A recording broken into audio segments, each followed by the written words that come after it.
নমস্কাৰ দৰ্শকসকল, সন্মুখত BTADৰ পৰিষদীয় নিৰ্বাচন। তদুপৰি অহা বছৰৰ প্ৰথম ভাগতে ৰাজ্যৰ বিধানসভা নিৰ্বাচনো অনুষ্ঠিত হ'বলৈ গৈ আছে। গতিকে নিশ্চিতভাৱে প্ৰতিটো ৰাজনৈতিক দলেই সৰব হৈ পৰিছে, নিজৰ নিৰ্বাচনী প্ৰচাৰ জোৰদাৰ কৰি তুলিছে। এই ক্ষেত্ৰত শাসকীয় দল বিজেপি যেন আগবাঢ়ি আছে।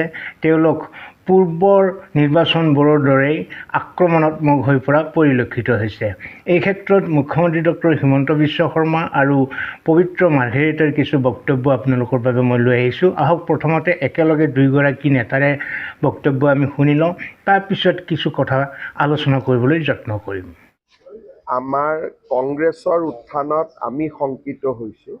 সেইকাৰণে আমাৰ মিটিঙত 10,000 মানুহ আহে আৰু তেওঁৰ মিটিঙত 200 মানুহ আহে। এইটোৱে শংকিত হোৱাৰ এইটোৱে প্ৰমাণ নহয় জানো? গতিকে তেনেকুৱা শংকিত হৈ থকাইটো ভাল। যদি শংকিত হোৱাৰ কাৰণে মোৰ মিটিঙত 10,000 মানুহ আহে, তেওঁৰ মিটিঙত 200 মানুহ আহে, তেতিয়াহ'লে শংকিত হ'ব লাগে নে নাই? শংকিত এইটো হৈ থাকিব লাগে, হয়নে? গতিকে এইটো কি বেয়া কথাটো? এইটোতো একো বেয়া কথা নহয়। বাকী এটাই কথা মই ক'ব খোজো যে যিয়ে সংসদত পাকিস্তানৰ গুণ গৰিমা গায়, যাৰ পৰিয়ালৰ 3জন মানুহ বিদেশী, আৰু ক'ব গ'লে পৰিয়ালৰ আন 3জনৰ ধৰ্ম কি তাৰ বিষয়েও মানুহে নাজানে, তেনেকুৱা মানুহৰ পৰা মই নহয়, আমি কোনেও শিক্ষা ল'ব নালাগে। মই সাংবাদিকসকলকো কওঁ, আপোনালোকো বহুত উৎসাহিত নহ'ব, কাৰণ আপোনালোকৰ ঘৰৰ 3জন মানুহতো বিদেশী নহয়। গতিকে আপোনালোক কিয় ইমান উৎসাহিত হয়? ঠিক আছে। কথা হ'ল তেওঁলোকৰ বাবে যে খিলঞ্জীয়া ভূমিপুত্ৰসকলে তাত বাস কৰি থকা প্ৰতিটো জাতি ধৰ্মৰ মানুহে তেওঁলোকক ইতিমধ্যে প্ৰত্যাখ্যান কৰিছে। ক'ৰবাত তেওঁলোকে মূলতঃ এটা নিৰ্দিষ্ট তোষামোদ জাক কৰি থাকে, তেওঁলোকৰ আশা কৰি আগবাঢ়িছে। হয়, এইটো সঁচা কথা। নিৰ্দিষ্ট কিছু লোক যাক বিগত 7টা দশক জুৰি কংগ্ৰেছে তোষামোদ কৰি আছে, তাত আমাৰ ভোটৰ সংখ্যা নাই। তেওঁলোকে তাত ভোট পাব পাৰে, তেওঁলোক আৰু ADFৰ মাজত তাত কম্পিটিশ্যন হ'ব, তেওঁলোকলৈ শুভেচ্ছা আছে। বাকী যি খিলঞ্জীয়া জনগণৰ সৈতে আমি আছোঁ, সেইখিনিৰ মানুহৰ আশীৰ্বাদ লৈ আমি BTADত আগুৱাই যাম। আমাৰ কথা স্পষ্ট, এইটো কথা অনস্বীকাৰ্য। নিৰ্দিষ্ট কিছু মানুহ, মই শব্দটো কোৱা নাই, বিখ্যাত শব্দটো যিটো চলি আছে, সেই নিৰ্দিষ্ট মানুহৰ মাজত সঁচা অৰ্থত অখিল গগৈ, গৌৰৱ গগৈ বা লুৰিণজ্যোতি গগৈ আজিৰ তাৰিখত অতি জনপ্ৰিয়, আজমলৰ দৰেই। আজমল যিদৰে জনপ্ৰিয় আছিল নিৰ্দিষ্ট মানুহৰ মাজত, এতিয়া আজমলৰ ঠাই পূৰণ কৰিবলৈ আগবাঢ়িছে সগৌৰৱে গৌৰৱ গগৈ। অখিল গগৈটো আছেই, তেওঁতো আলিংগনত এতিয়া খুব ব্যস্ত।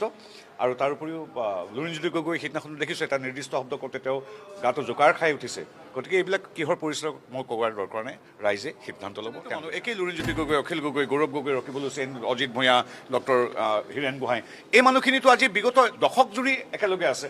গতিকে তেওঁলোকৰ মিত্ৰতাত একো নতুনত্ব নাই। আৰু যি এতিয়া জাতীয়তাবাদৰ কথা কয় লুৰিণজ্যোতি গগৈ, যি জাতীয়তাবাদত তেওঁলোকক আমাৰ খিলঞ্জীয়া জনগোষ্ঠীয়ে নাই। যদিহে আছে, আপোনালোকে মাত্ৰ লুৰিণ গগৈক সোধক যে BTAD নিৰ্বাচন, যে আমাৰ খিলঞ্জীয়া ভূমিপুত্ৰ বড়োসকল তথা অন্যান্য জনগোষ্ঠীৰ আৱাস ভূমি, BTAD অঞ্চলত এই ৰাইজৰ দল আৰু জাতীয় পৰিষদে কেইখন আসনত খেলিব, কেইখন আসনত এটা প্ৰশ্ন তেওঁলোকক দিছোঁ। অৰ্থাৎ তেওঁলোকে যিদৰে ৰাভা, হাছং বা কাৰ্বি, বড়ো, এই সকলো আমাৰ তিৱা, সোণোৱাল কছাৰী, ঠেঙাল কছাৰী, মিচিং, এই জনগোষ্ঠীয় নিৰ্বাচনবিলাকত পূৰ্বৰে ছত্ৰভংগ দিয়ে। যাৰ জাতীয়তাবাদত বড়ো জনগোষ্ঠীয়ে নাই, সেই জাতীয়তাবাদক কিয় জাতীয়তাবাদী ক'ম? যি জাতীয়তাবাদীয়ে 855জন শ্বহীদক গুলিয়াই গুলিয়াই হত্যা কৰা কংগ্ৰেছৰ ওচৰত ভৃত্যৰ দৰে নতজানু হ'ব পাৰে কেৱল নিজৰ আসনখন সুৰক্ষিত কৰিবৰ বাবে। এইবিলাক লুৰিণজ্যোতি, অখিল গগৈৰ নিজৰ কোনো ধৰণৰ জাতীয়তাবাদৰ কথা নাই। তেওঁলোকে অনুনয় বিনয় কৰি আছে যাতে কংগ্ৰেছে তেওঁলোকক এটা ছিট এৰি দিয়ে। শেষত দেখিব তেওঁলোকে মাত্ৰ এটা নিজৰ ছিটটো লৈ বহি আছে। গতিকে যাৰ জাতীয়তাবাদত ভূমিপুত্ৰ বড়োসকলেই নাই, তেনে জাতীয়তাবাদে জয় অসম কৰাৰ কি অধিকাৰ আছে? যি কংগ্ৰেছে সমগ্ৰ জাতীয়তাবাদী সত্তাক সদায় মষিমূৰ কৰি আছে, 855জন লোক শ্বহীদ হ'ল, তেওঁৰ ওচৰত কেৱল নিজৰ টিকেটটোৰ বাবে, আসনখনৰ বাবে, নিজৰ ব্যক্তিগত ৰাজনৈতিক সুৰক্ষাৰ বাবে যদি নতজানু হয়, তেওঁলোকৰ কথা পাতি সময় নষ্ট কৰাতকৈ আমি ইতিবাচক ভাল কথাবিলাক পাতিম। লুৰিণজ্যোতি গগৈ বা অখিল গগৈয়ে সদ্যহতে লিলিৰ হোটেলত মিটিং কৰিছে নে কংগ্ৰেছৰ লগত, নে ৰবাৰ্ট বাদ্ৰা বা ৰাহুল গান্ধী ঘৰত কৰিছে, সেই কথাবিলাক কৰি তেওঁলোকক অধিক প্ৰাসংগিক কৰি তোলাতকৈ আমি আচলতে উন্নয়নমূলক কথা পাতি ৰাইজৰ ওচৰলৈ যাব বিচাৰিছোঁ। দৰ্শকসকল, মুখ্যমন্ত্ৰীয়ে ঘোষণা কৰাৰ দৰে 10 ছেপ্টেম্বৰৰ দিনটো চমু চাপি আহিছে।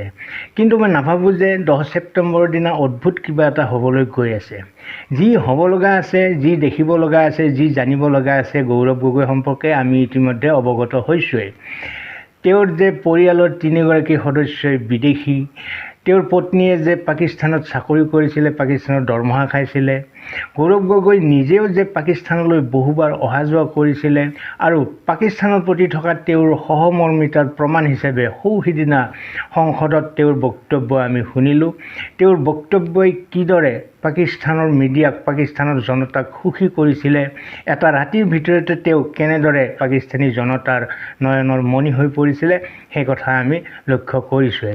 এতিয়া কথাটো হ'ল, ইমানখিনি জনাৰ পিছত আমি বিষয়টো কেনেধৰণেৰে গ্ৰহণ কৰিছোঁ সেইটোহে ডাঙৰ কথা। ইয়াতকৈ আৰু কিবা ডাঙৰ ঘটনা 10 ছেপ্টেম্বৰৰ দিনা মুখ্যমন্ত্ৰীয়ে উন্মোচন কৰিব বুলি মোৰ মনে নধৰে। কিয়নো ইয়াতকৈ আৰু আমি কি জানিব লাগে তেওঁৰ বিষয়ে? ইমানখিনিৰ পিছতো গৌৰৱ গগৈক আমি অসমৰ জনসাধাৰণে কেনেধৰণে গ্ৰহণ কৰিম সেইটোৰ ওপৰতহে নিৰ্ভৰ কৰিব সকলো কথা। আনহাতে পবিত্ৰ মাৰ্ঘেৰিটাই যিখিনি কথা কৈছে তাৰ ভিতৰত লুৰিণজ্যোতিক তেওঁ ক্ষুৰধাৰ সমালোচনা কৰিছে। মই ভাবোঁ লুৰিণজ্যোতি গগৈৰ দৰে এগৰাকী প্ৰতিবাদী ছাত্ৰ নেতাই কংগ্ৰেছৰ সৈতে সুৰ মিলাই কথা কোৱা ঘটনাটো অসমৰ সমাজ জীৱনৰ কাৰণে এটা অতি দুৰ্ভাগ্যজনক ঘটনা। বিশেষকৈ 1979 চনত অসমৰ পৰা বিদেশী বহিষ্কাৰ কৰিব লাগে বুলি কোৱা বাবেই যিটো দলে সেই কথাৰ বিৰোধিতা কৰিছিলে, কেৱল বিৰোধিতা কৰাই নহয়, 855গৰাকী যুৱকক কুকুৰ শিয়ালৰ দৰে গুলীয়াই মাৰিছিলে। কেৱল সেয়াই নহয়, বহু লোক ঘূণীয়া হৈছিলে, এক বিৰাট হাহাকাৰৰ সৃষ্টি হৈছিলে 6 বছৰ ধৰি। আৰু 6 বছৰীয়া হাহাকাৰৰ অন্তত যিখন চুক্তি কৰিলে কংগ্ৰেছ দলে, সেই চুক্তিখনো আছিলে অসমীয়া জাতিক প্ৰতাৰণা কৰা, প্ৰবঞ্চনা কৰা এক প্ৰহসন। কিয়নো ভাৰতবৰ্ষৰ সকলো ৰাজ্যতে নাগৰিকৰ ভিত্তিবৰ্ষ 51 চন। আন্দোলন কৰাৰ বাবে অসমে পিছুৱাই গৈ হয়তো পাব লাগিছিলে 1826 চন, কিন্তু সেইটো নহ'লে 51 চনো নহ'ল। তাতকৈও আগুৱাই আহি আমাৰ ক্ষেত্ৰত কৰি দিয়া হ'ল 71 চন। তাৰমানে আন্দোলন কৰাৰ বাবে তেওঁলোকে পটক তুলি 20 বছৰৰ অতিৰিক্ত বিদেশীৰ বোজা আমাৰ ওপৰত জাপি দিলে। তাৰ পিছতো চলে বলে কৌশলে তেওঁলোকে আজিলৈকে অসম চুক্তিখন ৰূপায়ণ কৰাৰ পৰা বিৰত থাকিলে। এতিয়া তেওঁলোকেই অসম চুক্তি ৰূপায়ণৰ কথা কয় আৰু তেওঁলোকৰ লগত সুৰ মিলাই লুৰিণজ্যোতি গগৈয়েও অসম চুক্তিৰ কথা কয়। ৰাহুল গান্ধীক গৈ কয় অসম চুক্তিখনৰ কথা, যাৰ পিতৃয়ে ৰাজীৱ গান্ধীয়ে এই প্ৰতাৰণাৰ দলিলখন ৰচনা কৰিছিলে। সেই পিতৃৰ পুত্ৰৰ ওচৰত গৈ লুৰিণজ্যোতি গগৈয়ে কাউবাও কৰিছে অসম চুক্তিখন ৰূপায়ণ কৰিব লাগে। গতিকে এয়া নিতান্ত দুৰ্ভাগ্যজনক কথা। মোৰ দৰ্শকসকলৰ ভিতৰত লুৰিণজ্যোতিৰ অনুগামীও থাকিব পাৰে, সমৰ্থকো থাকিব পাৰে। মই তেওঁলোককো আহ্বান জনাম, তেওঁলোকৰ কথাবিলাক বিবেচনা কৰি চোৱা উচিত। বাকী যি নহওক, ইলেকশ্যন আহিছে, এনেধৰণৰ বাদ বিবাদ বিতৰ্ক চলিয়ে থাকিব। তাৰ মাজৰ পৰাই আমি কোনটো ভাল কোনটো বেয়া ল'ব শিকিব লাগিব, ল'ব জানিব লাগিব। আমাৰ দৃষ্টিভংগীৰ শুদ্ধতাইহে নিৰূপণ কৰিব অসমৰ ভৱিষ্যত।